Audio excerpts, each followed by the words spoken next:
Hello, I'm Carrie Joel and your host for today's Extraordinary Women in Technology podcast, where we bring insightful conversations from amazing executives and top leaders to you. If you are watching this on a podcast platform, please don't forget to follow us. And if you're watching this on our YouTube channel, then please subscribe. But without further ado, I'd love to get into it. And I am thrilled to introduce my friend, Sarah Willock. She is the VP of Technology at Coca-Cola Canada. And thank you so much for being here with us. Thank you so much for inviting me. So, for those that didn't have the pleasure of hearing you at our keynote at our San Francisco conference, why don't we start by you telling us a little bit about yourself and your journey? Sure.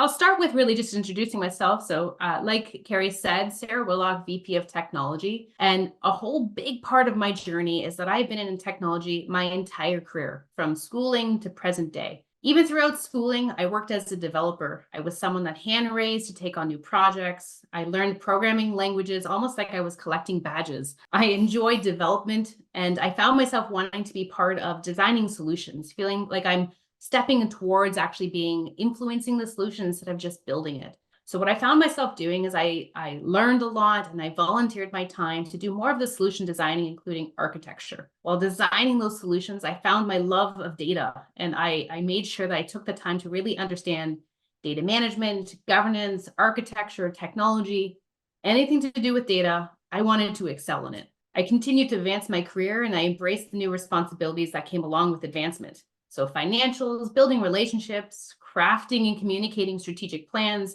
that became the new part of my tool belt. And I worked really hard to kind of refine those skill sets as I moved across and moved into different positions. I wanted to be known as a leader that could be strategic, innovative, and inspirational, but also someone that could jump in and get their hands dirty whenever those hurdles, as we all know, appear inside technology. In addition, as my team grew in size and I grew in my career, I started finding myself not managing a team of 10, but managing a team of hundreds of people. Previous in my career, I like to really build those really one-to-one relationships and know everyone's name and everyone's backstory. And I found myself, obviously, with a larger team, not being able to have the same leadership style. So trying to expand my leadership style and figure out really what I wanted to be involved with, and make a conscious effort to still be involved in passion projects. So if there was POCs happening on my team, I wanted to make sure I learned alongside my team as a leader. In terms of companies, I worked in a lot of them. In my early days, I worked for agencies that worked on financial sectors. That helped me modernize a lot of different aspects of Canadian banks. So credit card systems, debit card systems, mortgage, loans, loyalty, pretty much all of that. Because I spent so many years in banks, I kind of wanted to be equipped on taking bigger and better projects outside of banks as well. So I left the agency and I joined Loblaw Technology. In Loblaw Technology, I led pharmacy and healthcare technology for both Loblaws and Shoppers. And I joined during the COVID vaccination rollout. Super exciting for me to really make sure that I could help vaccinate Canadians and help them and support them during that critical time. So really exciting work that we did at Loblaws. And lastly, I find myself here at Coke, which is what my current role is. I work with an amazing group of individuals that are responsible for pretty much the broad spectrum of technology. So cloud technology, operations, hardware, software, cybersecurity, data ecosystems, reporting, intelligent automation. There's a huge spectrum of kind of the work that we support.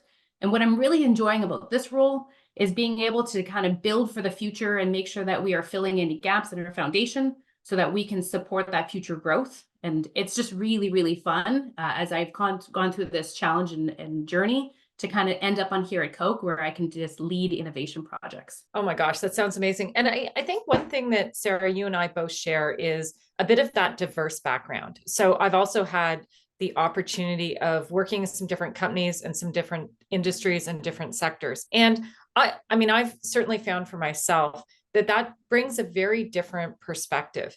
And I'm wondering if you can share with us a little bit about, like, what do you feel that diversity has brought to your career, and maybe even more specifically to your current role? Like, how does that help you?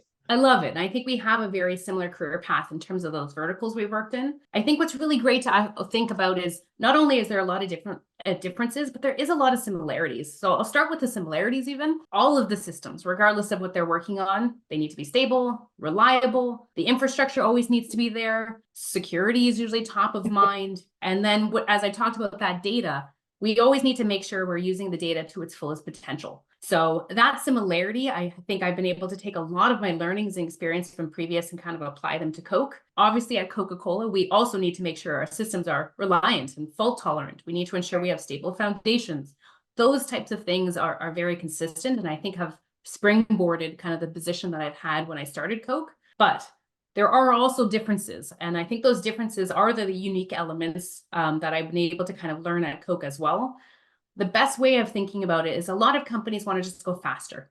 You know, if we could just process transactions faster, if we could just get prescriptions out faster, everything would be better. I think what I've really kind of slowed down and learned at Coke is in the world of manufacturing, faster is not always better, because if I produce more Coke, then I have to store more Coke. Then I have a different kind of issue caused later down in the stream, because sadly what I can't have actually influences having end consumers drink faster and buy faster. So having that true supply and demand mentality, I think, is kind of really important to embrace in making sure that we're focusing on new features and productivity compared to just speed. I think the similarities that I've had from previous experiences and those differences, I think have really helped us make a holistic approach here at Coke Canada.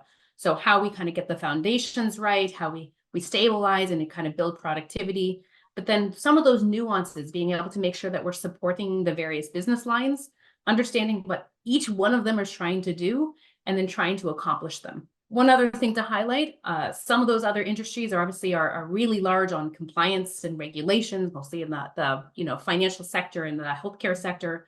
So I do find it a little bit freeing in the world of Coke Canada. A little less regulation doesn't definitely hurt. So being able to take a little bit more calculated risks and play around a lot more with innovative technology without some of that risk and compliance looming over a little bit. Well, if it makes you feel any better, I feel like our house and our consumption of Coke is single-handedly helping use up that supply. And that's beautiful. My two teenagers, lots of Coke, especially around exam time. So it's great. And I really like, I really like how you talk about the differences, because I think the differences are really what makes the job interesting. I mean, you got to want to get up every morning, right? You got to want to absolutely a new challenge. And I think when you do the same thing over again, it is like you focus on getting better, and, all that's kind of wonderful, but something new, just different it's reinvigorating. It's why we love to travel. It's why, and I know you're a big traveler, so, Yeah, I think those differences really help us unlock a little bit more of that passion. So all of a sudden, you're not doing the mundane task you've been doing. All of a sudden, you have new challenges. You have new business barriers that you get to figure out how to overcome. And a lot of the times that technology that you're using is more innovative, or just maybe sometimes the first time you've used that specific technology. And that brings in that passion and that, curiosity, which is really exciting. And the new people is always fun too, right? Like it's there's even in a smaller tech community like Toronto, which is quite vibrant and quite deep. It's fun. You meet people and you're like, wow, I've never knew you before, and now we're working together, and it's certainly fun. So that in these, there's always a tough question, because we always ask a tough one. So I do think it's really important that part of our platform, Extraordinary Women in Technology, it's about supporting each other, creating a sisterhood. It's also about learning from each other. And, I think understanding where you had a challenge, like I know that innovation and you're seen as a transformative leader. Those are kind of core. But then, like everyone else, you're faced with projects that have problems, difficult situations that need to be managed. I'm wondering if you can share maybe a couple of those difficult situations, but tying in some of those leadership skills that you're known for, and how did you get the outcome that you needed? Really good. We've had a million transformative projects, but I think I'll try to think of one that necessarily isn't a technology transformation, but more of a culture shift.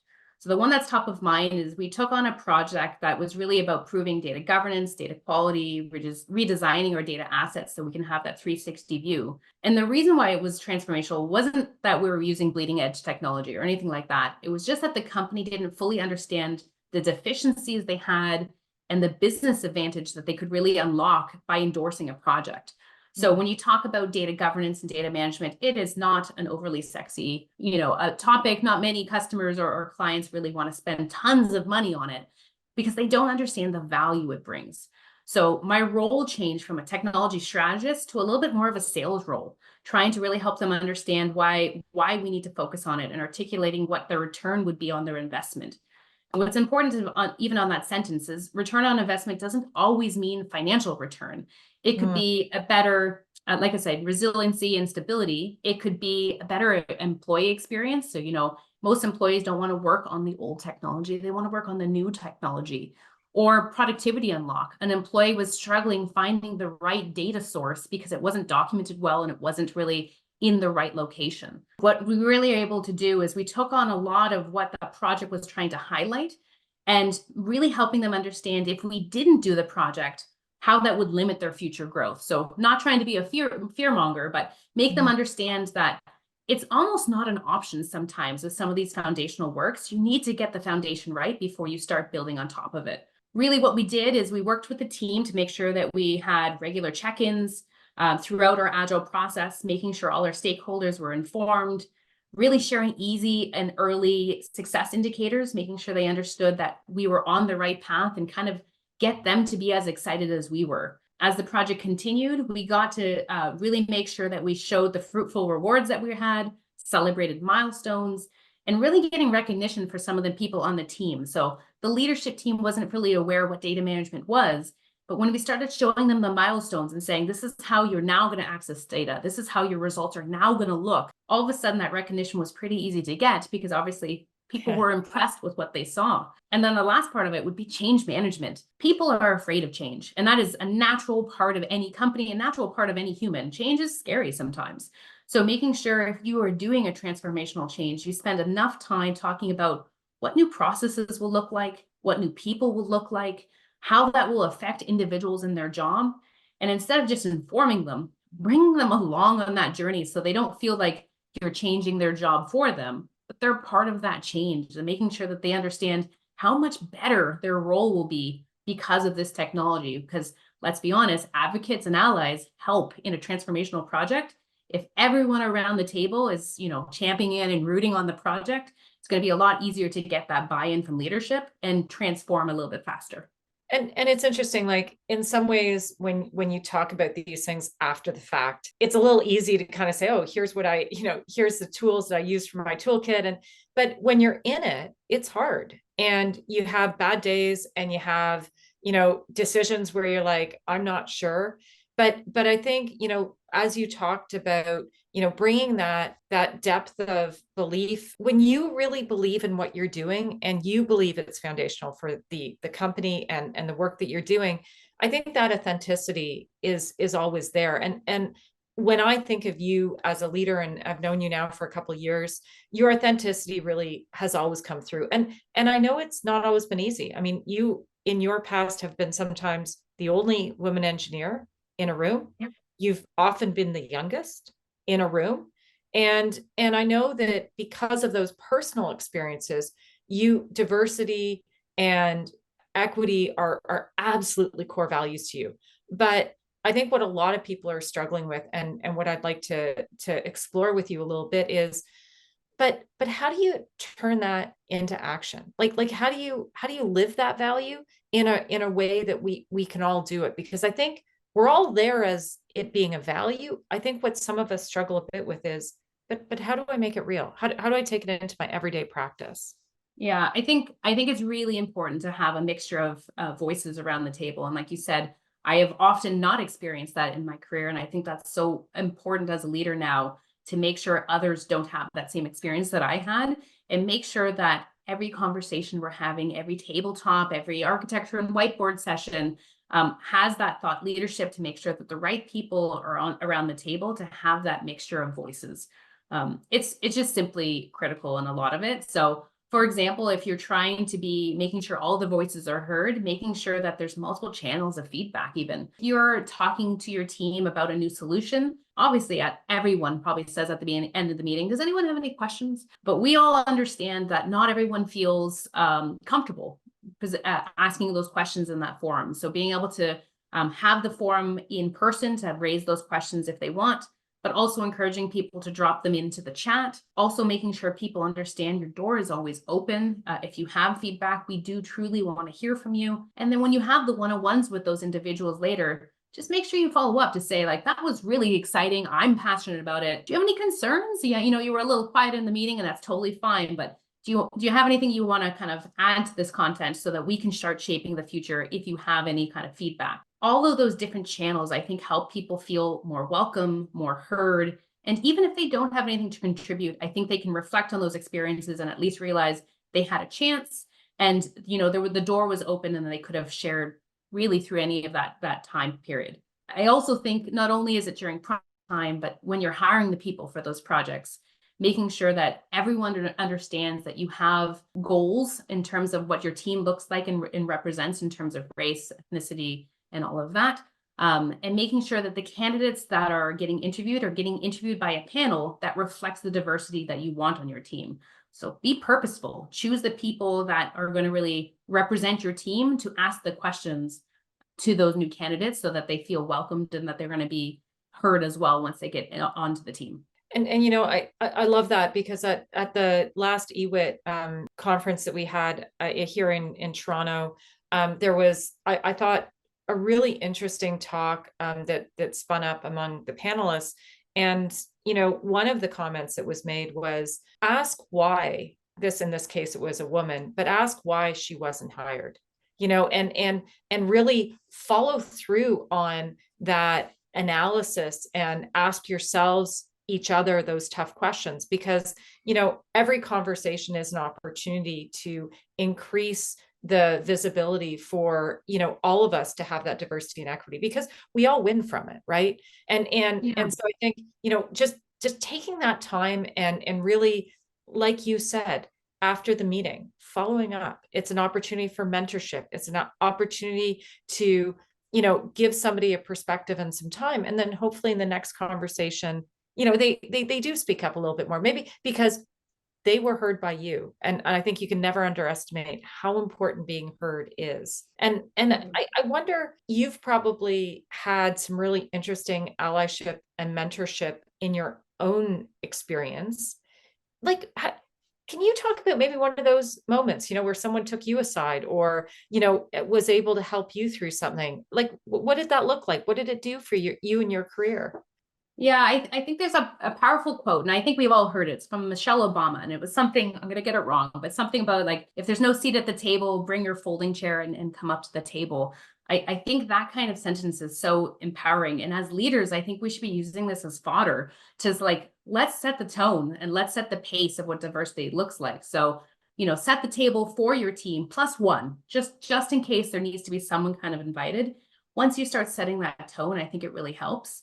And a mentor that I had really early on in my career just really helped me understand that, if you've had a problem earlier in your career and that you weren't invited to the table, you didn't feel like your voice is heard, if you get any ability to unlock that voice for other people, that's what you need to be spending time with, because let's be honest, it's just more fun to work with a diverse group of people. So something that I was trained really early on is just make sure, if you had a problem in your career, if you ever have the chance, make sure you obviously don't repeat that problem for the people on your team. I think when we're talking about influence, there's so many people, like mentorships, coaches, allies, there's lots of words around, but mentorship, I think, is so important when it comes to just, you can have formally designated mentors that have a clear understanding of your goals and a clear area understanding of area of focus, but you can also just organically have trusted sources of guidance. And I think the combination of both of them are just so important, because you're going to have a mentor that really says, okay, Sarah wants to get to X role, I'm going to help her get there, I'm going to help mentor her.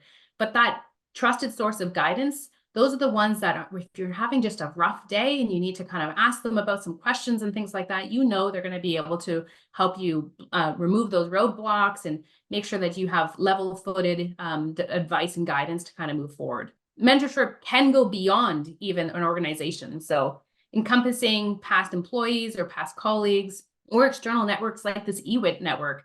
I think these are such invaluable networks to give you perspectives on challenges that you might face, They can offer insights with, people with their own experiences and encouraging people to persevere through the challenges. Life is hard. And whether serving as a sounding board or providing directions, these mentors are paramount in navigating some of the complexities of both life and career. Sometimes those mentors obviously morph into friendships, and that is amazing. Mentors often change as well. So, do a pulse check every once in a while and just say, do I have the right amount of people around me guiding me and encouraging me to do the right thing? And that's one thing I do like about the EWiT program. If you don't have a whole lot of mentors in your current circle, your circle instantly becomes larger, because when working with this network, you have a lot of people that have similar experiences to you, similar challenges to you. And once again, you just have another venue and an avenue to talk about, I'm having this problem with work-life balance, or even if you have a problem with your current company, you probably don't want to talk to many people in your current company. That's where these external networks and extended networks really do help. And I think it's inspirational. I know that when we last year were starting to talk about EWiT Diamond, I mean, the reason for it was because, we'd created this network and we were doing these events and people were inspired and they were wonderful. At the same time, having a woman who was able to, whether it's standing up on stage, being online in a podcast like this, but sharing their stories and letting people get to know a little bit more about the person, right, behind it. Mm-hmm. And what are the things that you care about and that you really want to, I don't know, take to the next level. And I think that the EWiT Diamond, we're really excited. And I really encourage our listeners. There's a wonderful array of conversations with all sorts of women who are doing so many cool things. And I know that, Sarah, you've been to a lot of our events, and even though you've achieved such a high level in your own career, you still look for people around you. And I think that's important to you. Yeah. And I think it's even important to realize, I don't think people realize the level of career they've hit. You say that sentence and it sounds crazy to me. I have so much to learn from the people around me. And I think talking to people that have similar jobs and similar experiences is critical for growth, because if I'm sitting in my own bubble, it's very unlikely that I'm going to grow naturally and really strongly as a leadership principle, because I'm just reading books and things like that. So making those connections and talking to those people will grow you so much. I think it a little bit humbles you as well, because you might realize, I've hit a certain role and this is what I want to do. And then you meet someone, and I have it often. You meet someone, you go, I never thought I was going to aspire to be that person. That's my new goal now. That's where I want to go. Because sometimes you just don't know what you don't know. And then you have those conversations and you go, I didn't even know that was a job. That sounds really, really interesting. So it can even persuade your career, or it can persuade your company direction. If you lead a team and you hear about something that someone else is doing at another organization, you can go, a little bit of stealing, but that sounds amazing. We should be doing it as well. It really does kind of grow your roadmap and yourself as a career. Yeah, no, I mean, that's amazing. And I think, I know we're a little running out of time. So I'll just start by thank you, Sarah, for being here, for being an EWiT Diamond member. I know I've learned a lot from you, and I know our listeners will. I'd also like to, of course, thank our listeners who are joining, and just to encourage, we love hearing from you. So share your thoughts, your comments. We'd love to know if you know of wonderful women doing extraordinary things. Let us know about them, because we'd love to showcase them. And I guess until next time, thank you very much for being here. Thank you so much.